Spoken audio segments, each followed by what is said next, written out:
We're gonna show you how to make the tornado omelet. You got this. Oh, we lost the side. We lost the side. We're gonna try and recover it.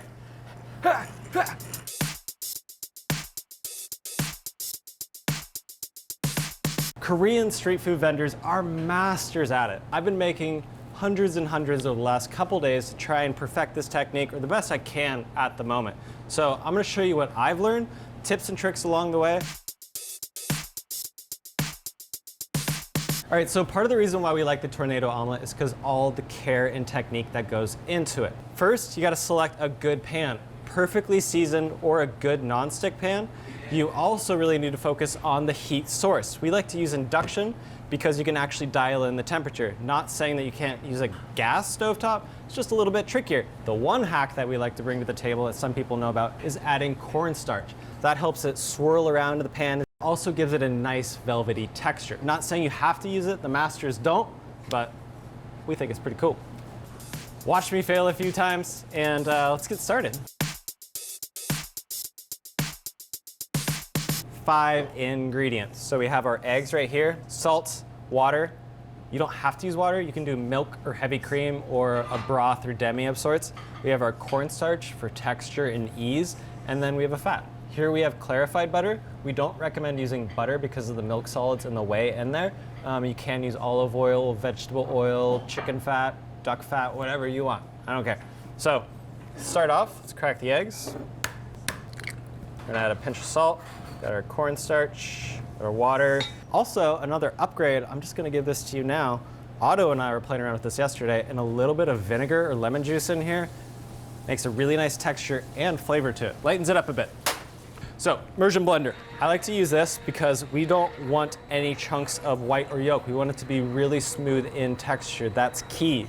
You don't need to strain it, but we do recommend letting this sit for about 15-30 minutes. It allows the bubbles to rise to the surface and you can kind of skim those away. Let me just show it to you. We TV timed it. So this is our eggs after 30 minutes resting, after the top was skimmed away. After it's rested and those bubbles dissipate, it's a bit more orange, so better color. It's gonna be a better looking omelet. Traditionally, what people do is they start with 2 chopsticks, 2 hands, and then they're rotating it around. So that's high skill level. I'm not at that point.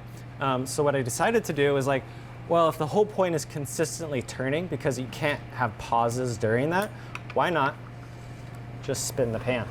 So we got our induction going. We're at medium-high heat, so chopsticks. You don't have to use chopsticks. You can even use tongs. I found that to be an easy way to do it, but make sure you're using silicone tip tongs, okay? We got our butter. All right, give it a little mix in case your cornstarch settled to the bottom. Okay, we're gonna go for about, let's say this is a 6-ounce ladle. We're gonna go for about 4, but mainly you just want the bottom of the pan coated. Look for the nice fluffy white edges. Once you see that all the way around, it's go time. All right, here we go.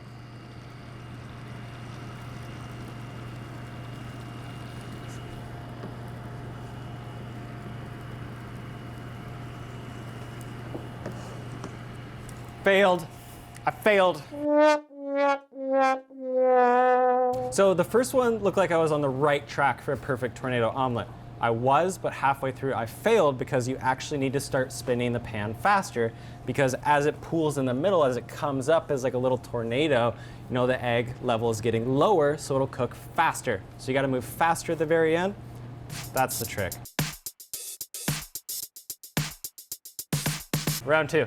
Here we go. Clean pan, got our fat in there, got the old swirl, okay. Covering the bottom of the pan. Chopsticks ready.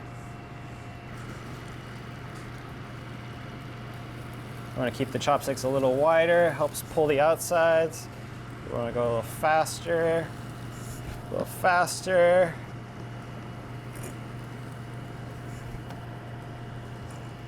Okay, around in the corner, around in the corner.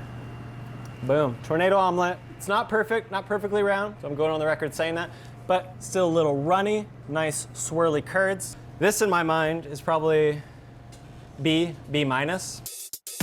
You know, I don't think I've ever gotten an A+, but I'm in the pursuit of it, and I want to see your tornado omelet. So share pictures, talk about it. If you have any tips or tricks that I'm missing, let me know, because I want to get better too. Even if you fail, it's still a really good omelet. The tornado omelet.